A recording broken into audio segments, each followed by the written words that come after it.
Hey guys, what's going on? Welcome back to another March of the Machine set overview. So we're just going to be touching on blue today. For those that haven't seen these videos before, the way these go are I take a look at the mana value of the cards in a certain color, and I rank them based on that mana value just to see on how cards fit during your mana curve and see what you want to draft during your limited type decks and see what you want to use out of your sealed pool. So that's kind of how today's going to go. Why don't we jump right in?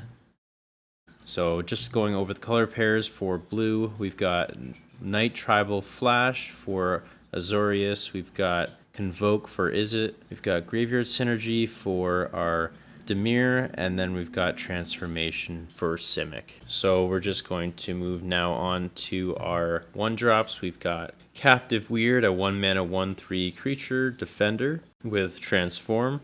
And the way these go are you pay a cost, which this one is 3 mana and 1 red Phyrexian mana, and it transforms it into Completed Conjurer, a 3/3 creature, and when it transforms, exile the top card of your library until end of your next turn. You may play that card. So a little bit of card value there, but not much else going on. Pretty basic for a 1-drop.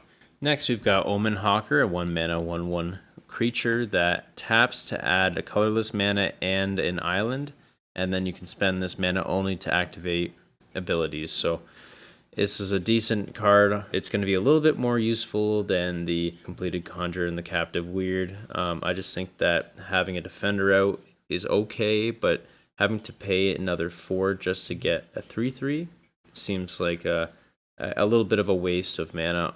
Personally, I know you do get to draw a card, but having this sort of ramp style card might be a little bit more effective. And also both these are uncommon, so you're not going to see either of these too much, so they're more of a filler in certain styles of decks. So that's it for 1-drops. Now on to our 2-drops. We've got Expedition Lookout, a 2-mana 2/3 creature with Defender. As long as an opponent has 8 or more cards in their graveyard, Expedition Lookout can attack as though it didn't have Defender and can't be blocked. So this card has an upside, but obviously you need to get those 8 or more cards in their graveyard. Otherwise, it's just a Defender, and that's not going to do a whole lot. Early game, it's not doing much, and for it to survive that long, it's not going to be what you want on the battlefield. If you're looking for something to do a little bit more, you could look at Order of the Mirror, a 2-mana 2/1 creature, human knight, and transform for 3 and a white Phyrexia mana. And it can transform then into Order of the Alabaster Host, a 3/3 creature. When it becomes blocked by a creature, that creature gets -1/-1 until end of turn. So this isn't too bad for a rate. These transform cards, the fact that you have to pay an additional cost for them to make them better, I find that yes, you don't have to, play another card. You can hold up another card in your hand if you want to. So I guess that is a little bit of a benefit. And then if you don't play anything by the end of their turn, whether it's a counter or whatever, then you can transform it and get a better creature. I just think that for paying 4 mana, you're not getting a whole lot out of it. You're barely getting a 4/4. So it needs a little bit of work. Next is Seba, Cryptomancer, a 2-mana 0/1 creature with Flash, backup 1, and hexproof. So this is the first time we're seeing backup in this video. So when a creature enters the battlefield, you put a +1/+1 counter on target creature. If it's another creature, they get the ability following this here. So you could give another creature hexproof until end of turn, and they keep the +1/+1 counter.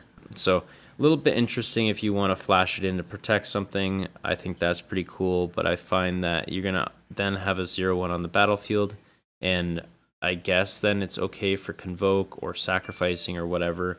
But, I mean, other than that, it's going to be a dead card on the battlefield, and it can't even block a 1/1, so I'm not a big fan of that.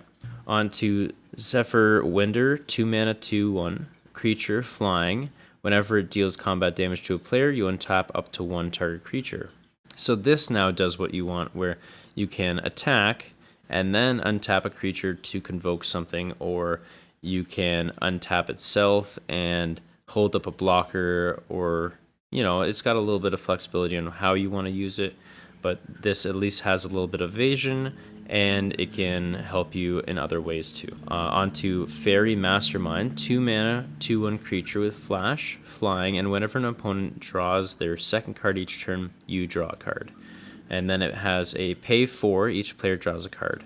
So what I like about this is you can flash this down on your opponent's turn, say if they're playing card draw spell, and as they're drawing that card, it allows you to draw a card right off the bat. And then on top of that, you can just pay this every time it's your opponent's turn, and if they're drawing another card, at least you draw 2 cards too. So you never want to do the ability on your own turn. It's an interesting card on its own, and it's another card that has evasion with it to put through some damage. Then we have Rona, Herald of Invasion, 2 mana, 1/3 legendary creature. Whenever you cast a legendary spell, untap Rona, and then you can tap itself, draw a card, and discard, so it'll cycle almost. And then it has Transform for 5 and a black Phyrexian mana, and that transforms into Rona, Tolarian Obliterator. It's a 5/5 legendary creature with trample, and whenever a source deals damage to Rona, that source's controller exiles a card from their hand at random. If it's a land, you can put on the battlefield, otherwise you may cast it without paying its mana cost. So that's got some crazy benefit to it. Obviously, this is what I'm talking about, how a transform card has that added benefit where it's useful and it's something worth the value that you're paying for, rather than just paying for something that's slightly better and a little bit overpriced. So I like the fact that you get really good card advantage off of this, or you get to steal something of your opponent's. Maybe you can use it so that you can play something out of your hand that's a little harder to play. So again, some flexibility there. On to Skyclave Aerialist, 2 mana, 2/1 flying creature, a creature with Transform for 4 and a green Phyrexian mana, and it transforms into Skyclave Invader, 2/4 creature with flying, and this creature transforms into Skyclave Invader. Look at the top card of your library. If it's a land card, you may put it on the battlefield. If you don't put it onto the battlefield, put it into your hand instead. So what I like about this is, instead of the last card where you had to rely on something to happen to it, this right up off the bat gives you that value. So this does what you want it to do, where it can get you that card advantage. It can get you ramp if you want it to. It just kind of allows for you to get that little extra bit out of the card, and then it also provides a good blocker and a good flyer on top of that. Next is Moment of Truth, 2 mana instant. Look at the top 3 cards of your library, put one of those into your hand, one in the graveyard, and one on the bottom of your library. I like this because it's a little bit better than the previous cards we've seen in the past, where it puts one card in your hand, and then also you can get the advantage of putting something in your graveyard instead of 2 on the bottom of your library. That's pretty good. And there's a lot of graveyard synergies going on, pulling stuff out of your graveyard and whatnot, or having cards in your graveyard like you've seen before. This seems pretty solid for especially a common at instant speed. Next we have Tetsuko Emizawa Fugitive, a 2 mana 1/3 legendary creature, our first of the multiverse legendaries, or the legends that you'll see always highlighted in yellow. So what this has is creatures you control with power or toughness 1 or less can't be blocked. So what I like about this is that it allows you to get through some damage on battles if you need to. It allows you to get through some chip damage if you got smaller creatures. And also, if you've got something that, say, has high power, low toughness, you can get some pretty good damage through using that. Because otherwise, if it just said with power 1 or less, it might be a little bit weaker, but the toughness section of this is pretty important. On to our next multiverse legend. So we've got Beryl, Chief of Compliance, 2 mana 1/3 legendary creature. Instants and sorcery spells you cast cost 1 less to cast. And then whenever a spell or ability you control counters a spell, you may draw a card. If you do, discard a card. So you get card advantage off of it. It also makes your instants and sorceries cheaper. So that's the main thing that I'm looking at personally, especially considering how many instants and sorceries are in blue and some other colors that interact with blue too. It seems pretty valuable, along with the fact that you can cycle 2. It just helps even more. Then you have our best 2-drop at Oracle of Tragedy, a 2 mana 1/3 creature When it enters the battlefield or dies, choose one, which is draw a card and then discard a card. And then you can also shuffle up to 4 target cards with mana value 3 or greater from your graveyard into your library. So you can get some bigger cards back. Maybe you have the high costing counters, or you also have the convoke cards that don't cost as much in hindsight, but they do have a higher mana value on the cards. So it has a lot of flexibility there. I know it doesn't do much with that second ability right off the bat, but it can get you your lands right off the bat with the first ability. So it's got that flexibility of early game, late game, which is really great. Now on to our 3 drops. We've got Furtive Analyst, 3 mana, 1/4 creature with vigilance, and then pay 2 and tap itself, draw a card, and then discard a card. So you're seeing kind of a trend here where lots of drawing cards and cycling cards, and you're gonna have better options early on than with your 3 drop. Now this is a good blocker, and it is vigilance, so it's good with convoke, but I don't find that this hits the mark when you compare it to the rest of the 3 drops. Now on to another multiverse legend. We've got Amri, Lurker of the Loch, 3 mana, 1/2 legendary creature. This spell costs 1 less to cast for each artifact you control. And then ETBs with mill 4 cards, and then you can tap and choose target artifact card in your graveyard. You may cast this card this turn. So personally, I don't think this is a very strong artifact set. So I think this card loses a lot of value, but if this card, and I'm not sure how these work in standard, I'm pretty sure you can't use them, but if you could, this is where it'd be useful. These cards are always just a nice callback to all the different planes that are going on and the legendary creatures from there. So either way, it's a fun card to have. And then on to Eyes of Gitaxias, 3 mana, sorcery, incubate 3. So this is our first time seeing incubate. So basically create an incubator token with the number of counters based on the value that's after incubate. So in this case, it's 3 counters. And then you can pay 2 and transform the artifact, and then it transforms into a Phyrexian artifact creature. So that could synergize with the Emry Lurker of the Loch, I suppose, but we'll kind of pass over that part. Then it does allow you to draw a card. So you do get a body and draw a card, which is pretty nice, but you do have to pay 5. But here's the thing. I would much rather get a 3/3 right off the bat and get a clue token to pay for that. But because it does the opposite and you don't get the body right away, I think that this kind of loses the value there. But it's still an okay card, and it's really synergistic with a lot of the incubate decks and does replace itself. So it's a decent 3-drop. On to our first battle. So the way that battles work is there's a lot of new things going on in this set. So just bear with me. There's a lot of words, and we'll make it through. So battles get played onto your opponent's side, and then they have the option to protect it, and you want to attack it or deal damage to it to defeat them. And once you defeat them, based on the defense points in the bottom right corner, then it exiles and casts itself transformed onto your side of the battlefield. So they also come into play with an initial ETB effect, so that's also important. And so let's start off with the Invasion of Segovia. 3 mana, 4 defense points that enters the battlefield, create 2 1/1 blue Kraken creature tokens with trample. So you do get the bodies right off the bat, which is nice, and depending on what your opponent has on the battlefield, it could allow you to get through some damage on the battle early on. And then on top of that, if there's any way to pump these guys up, they do have trample, so that's interesting. And then it does help with convoke. So I think that this is an okay battle, but then it also transforms into Cadus, Sea Tyrant of Segovia, a 3/3 legendary creature. Non-creature token or non-creature spells you cast have convoke. That's pretty important on its own. And then at the beginning of your end step, untap up to 4 target creatures, which is crazy for any instant speed convoke cards, which in this case would be all of your instant speed spells. You can just start casting things for free. Anything that has I guess flash or any of your actual convoke cards, that also interacts with this too.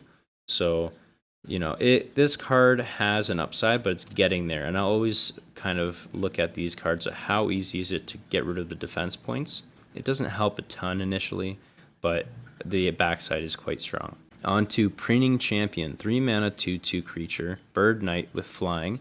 When the ETBs, create a 1/1 blue and red elemental creature token. So that's not too bad. 2 bodies plus a flyer.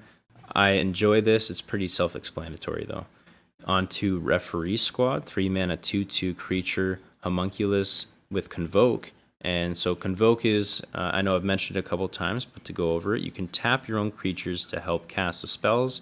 And then if it's a creature that has the mana value, for instance, this one has an island in the cost. So I'd tap a blue creature and it can pay for that island. So that's kind of how Convoke works. Now onto the card, it has Vigilance, and then ETBs tap target creature and opponent controls and put a stun counter on it. So that's not too bad. It does allow you to potentially get through some damage with your 2-drops if you can play that and you're on the play, say, and you can get damage, say, on your battles or whatever, or maybe late game you can get through your last little bit of damage just by taking out their big blocker. So I enjoyed this card, and it's a good reason why it's an uncommon. On to Xerix Strobe Knight, 3 mana 2/2 creature, human knight with flying and vigilance. And then you can create a 2/2 white and blue knight creature token with vigilance. Activate only if you have casted 2 or more spells this turn. This could be interesting. I'm not sure whether it's going to be better to tap this on their turn or your turn, depending on how many instances you have in your deck. And then flash cards or whatever, the cheap stuff, maybe Convoke stuff, that can allow you to use the ability. Otherwise, it's still a 2/2 flying vigilance. So it does still help with casting instance with Convoke or whatever. It has really good upside to it. So I'm a really big fan, and this also plays well into the Knight Tribal stuff. So again, really good there.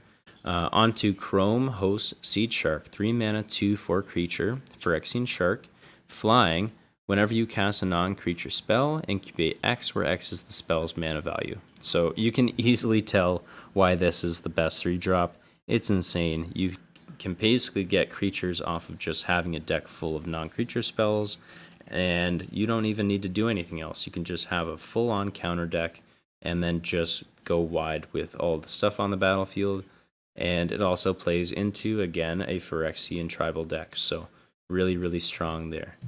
Onto our 4-drops, we've got Oculus Whelp, a 4 mana 3/2 creature with flying, Phyrexian Dragon. As long as you control a transform permanent, it has when it dies, draw a card. So I look back at, and I forget what set it was. There was the 3/2 fungus, I'm pretty sure, back in one of the sets, that when it died, it drew you a card, but it didn't need anything else with it. And I suppose this has flying on its own, but the other one I believe costs 3, and this one costs 4. So I'm not liking the comparison between that, so I don't think this is going to be as relevant.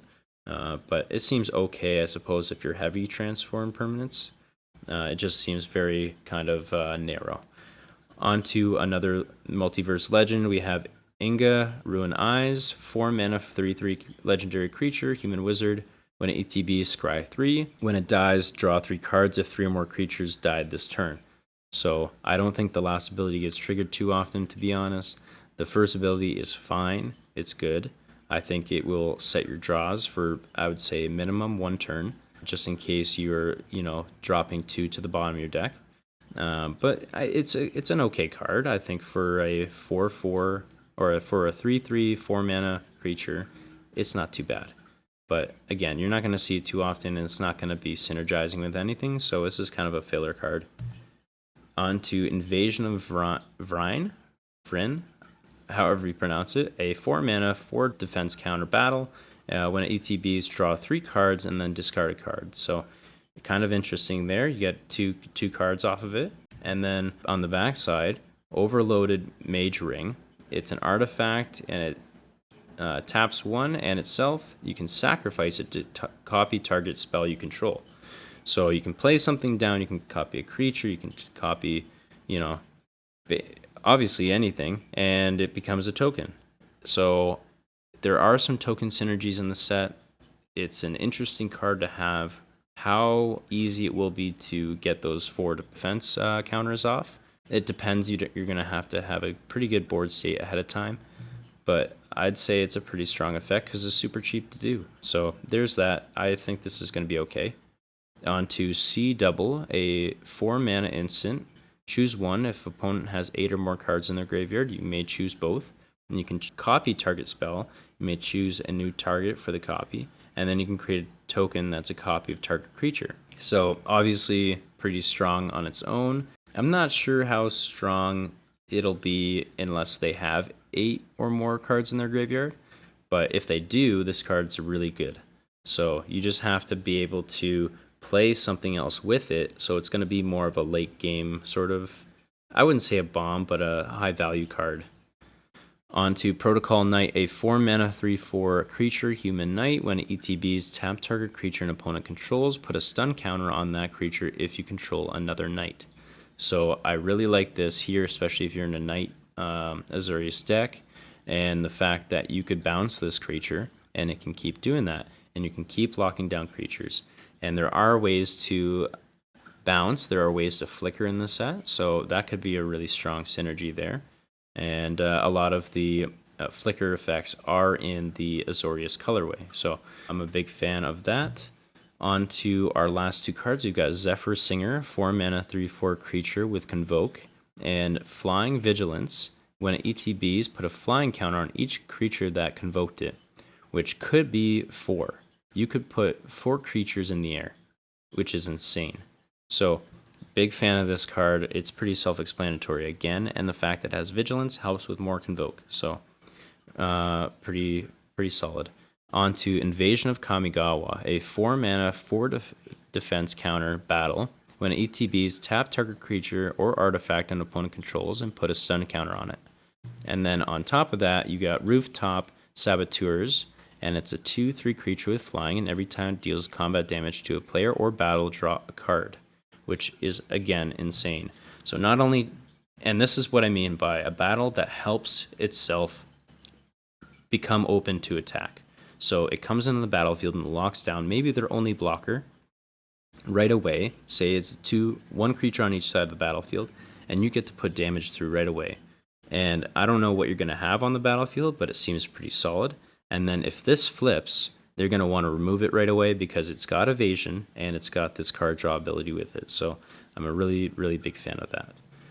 On to our 5 drops. We've got Interdisciplinary Mascot, an 8 mana 5/5 creature with Convoke, Ward 3, and at ETBs, look at the top 4 cards of your library, put one of them into your hand, and the rest on the bottom of your library in a random order.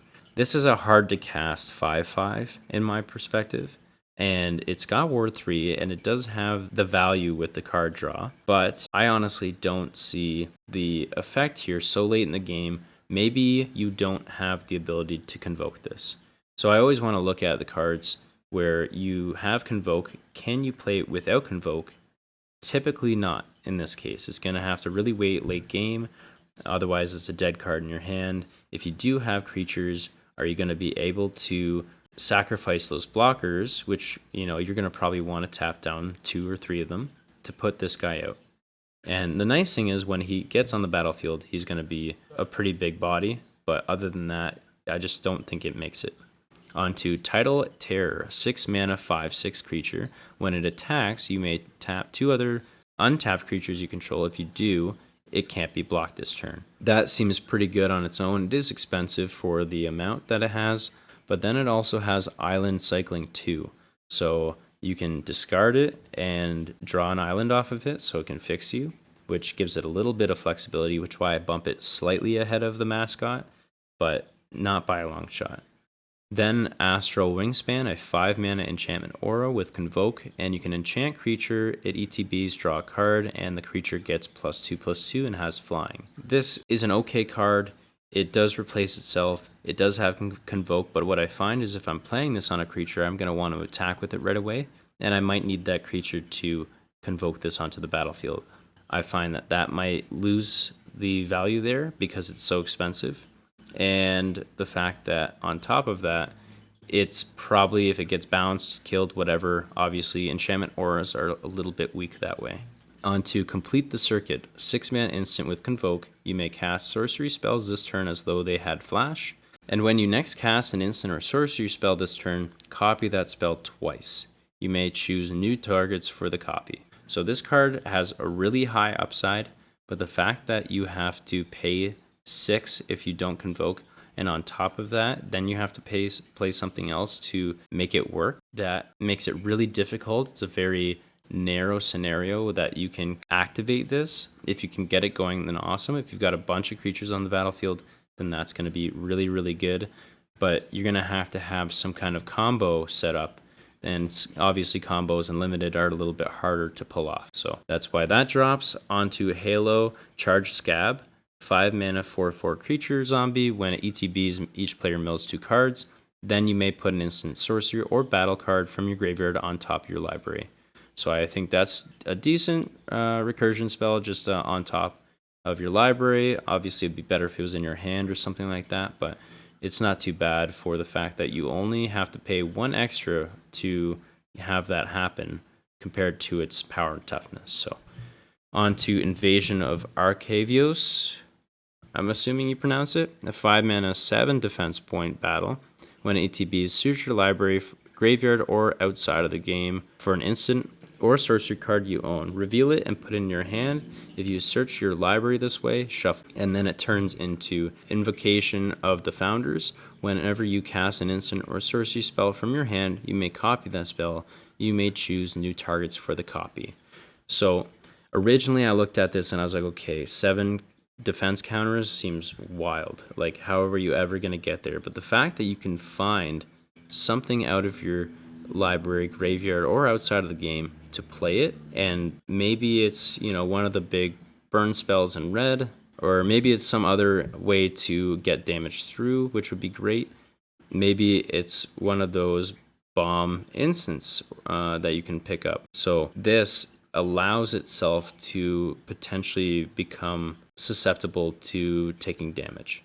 And then the backside is really strong on its own. Again, if you have a high instant sorcery deck, then you're going to really benefit off of this. Onto Corruption of Tawashi, a 5 mana enchantment. When ATBs, incubate 4, so you can get a 4/4 creature out of it after you transform.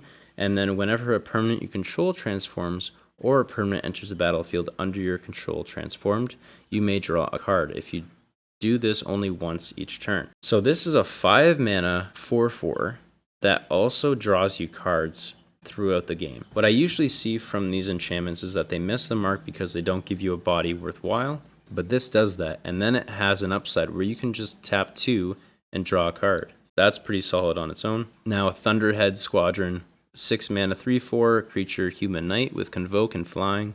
That seems pretty straightforward. The Knight tribal deck is going to have a lot of tokens out there, so you'll be able to get this out cheaper. I like that it's going to be a flying 3/4. It's a decent body in the air, and it's pretty straightforward, to be honest. You're going to want to make sure that you just tap 2 for it, because it is a little bit expensive. This could drop a bit on my list, depending on how it plays out, but I'm just assuming in Azorius there's going to be a lot of tokens. Next is Transcendent Message, a 4 island and X, instant with convoke, draw X cards. So you could tap 3 creatures, 2 creatures, and potentially draw 3, 4, 5 cards, especially late game. You could just fill your hand. I know Unlimited, you don't want to draw too many cards too quickly, and sometimes late in the game you don't want to use it because you might mill yourself out, but this seems like a really solid instant. On to Jin Gitaxias, a 5 mana 5/5 legendary creature, Phyrexian Praetor. Ward 2, and whenever you cast a non-creature spell with mana value 3 or greater, draw a card. And then it has pay 4, exile it, and return it to the battlefield transformed under its owner's control. Activate only as a sorcery, and only if you have 7 or more cards in hand. And when that happens, you get the Great Synthesis, which is at 1 lore counter, you draw cards equal to the number of cards in your hand. You have no maximum hand size for as long as you control the Great Synthesis. Then you return all non-Phyrexian creatures to their owner's hand, and then you may cast any number of spells from your hand without paying their mana cost, and then you exile the Great Synthesis and return it to the battlefield as Jin Gitaxias. So honestly, as you move through these lore counters, it just progressively gets worse and worse for your opponent And once it gets to the stage, your opponent is basically going to lose. So that's why I would consider this to be the best card, but then they just had to throw in the multiverse legend of Jin Gitaxias again. Core Augur, though, this time it's a 10 mana, 5/4 legendary creature with flash, and at the beginning of your end step, draw 7 cards. Each opponent's maximum hand size is reduced by 7, which, again, wins you the game. But this way, you don't need some sort of ability like Jin Gitaxias where you need 7 or more cards in hand. You can just play this. That's it. Once you play this at your, say, the end of your opponent's hand or turn, they have to discard their whole hand. They have nothing against it at that point. And then at your end step, you refill your hand. So you can just sit there. Like, that's probably best case scenario. You're not going to want to play this on your turn and give them the option to, go over and try to kill your creature with their hand, because obviously at the end of their turn they have to discard so that the maximum in their hand drops by 7. They can't do anything, so that's crazy on its own. On to our blue interaction and removal. We've got Negate as our worst, just because it's not very viable in limited, so that's why I just dropped it down. You're probably not going to want to draft it. Next is Assimilate Essence, a 2-mana instant counter target creature or battle spell unless its controller pays 4. If they do, you incubate 2. So this is okay. I like the fact that if they do pay it off, you don't fully lose out on a card. You still get a body that kind of represents how much you're paying for, and then you could tap them out that way. Otherwise, you could just prevent them from playing some kind of bomb. On to Zalfirin Shapecraft. They don't make these names easy. 2-mana instant, target creature has base power and toughness for 3 until end of turn, and then draw a card. So it's okay. It's a good little interaction spell. It's going to potentially win some combat or trade in a combat and then replace itself. So not bad, especially when you've got a bunch of 1/1s or 2/2 tokens. Onto Disturbing Conversion, 2-mana enchantment aura, flash, enchant creature. When it ETBs, each player mills 2 cards, and then enchanted creature gets -X/-0, where X is the number of cards in its controller's graveyard. So you've seen this type of card before, and honestly, they do pretty well. And the fact that it's flash is pretty nice too. And auras have some synergy in the set along with enchantments, so that's why it's a decent interaction spell. On to Temporal Cleansing, 4-mana sorcery with Convoke. And the owner of target non-land permanent puts it into their library second from the top or on the bottom of their deck. Not too bad. It bounces it essentially for a couple turns, but with the Convoke, it's not too bad. Next is Artistic Refusal, a 6-mana instant with Convoke. Choose one or both, counter target spell, and or draw 2 cards, then discard a card. So I enjoy this. I feel like most of the time you're going to be choosing both. It's pretty solid, and we've seen, I believe, something like this in Kaldheim, and it was pretty popular. So I could see this in a little bit of a slower set being a little bit better, especially considering it can be cheaper. On to Ephara's Dispersal, 3-mana instant. This spell casts 2 less to cast if it targets an attacking creature. Return target creature to its owner's hand and survey 2. Which is, instead of scry, you're going to put the card in your graveyard. A little bit of value, and then bouncing a creature, and potentially, and hopefully most of the time, costs 1. So I enjoy that. It's a pretty good rate. And then Wicked Slumber, a 4-mana instant with Convoke. Tap up to 2 target creatures, put a stun counter on either of them, and then put a stun counter on either of them. So you can essentially choose whether you want to put 2 stun counters on one thing or split it up. And that's not too bad depending on what's going on the board. It makes it nice and flexible, and the Convoke cost makes this super cheap, so you're going to be able to get through damage the following turn pretty easily. On to Change the Equation, a 2-mana instant, and choose one counter target spell with mana value 2 or less, or counter target spell that's red or green with mana value 6 or less. So this is another one of those cards, and I think they had something like this in white, where it's going to be very dependent on the color that you're working with, and you're just going to want to sideboard this if you have it in your sealed pool, and otherwise it's not even a bad counter spell, so it could still fit in your deck. On to the last and best bit of removal is Stasis Field, a 2-mana enchantment aura, And enchanted creature has base power and toughness, 0-2, has defender, and loses all other abilities. So total lockdown, basically, and it does exactly what you want in blue. It's actually like the there's a frog one in blue way back. It's like ectomorphosis or something like that. I don't know. Now on to a little bit of extra info I'd like to take a peek at. We have our average converted mana cost for blue across all colors, which is a little bit of an odd thing to look at, but it does kind of give you an idea of what's going on in the color. And that comes up to 3.46, which is the, I believe, second lowest out of all of them. But what's nice to remember is the fact that all of the high costing cards are typically Convoke, and a lot of the lower costing cards are around 2, which we saw. There wasn't much going on at 3, and so you kind of skip over that, which is why it drops down a little bit there. And then you find that this is going to be your typical control, just like a normal blue would be when it synergizes with other colors. This is the color that's going to promote most of those colors. And what you're going to find is there's actually quite a few things that you can do to tap down other creatures, stun them.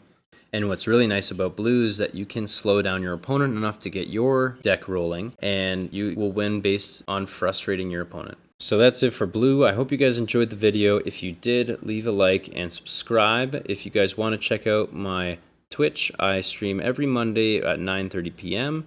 I like to do a lot of limited format stuff, and I like to participate a lot in the arena opens and everything like that. So feel free to drop in, and I'll be posting the rest of the colors shortly. Also, feel free to drop a comment below if you think that I've misvalued any cards, whether they should be higher or lower on my list. And I'm open to discussion, because obviously this is just a set overview, and it's a preparation for all the limited stuff coming out. So I'll see you in the next video. Peace.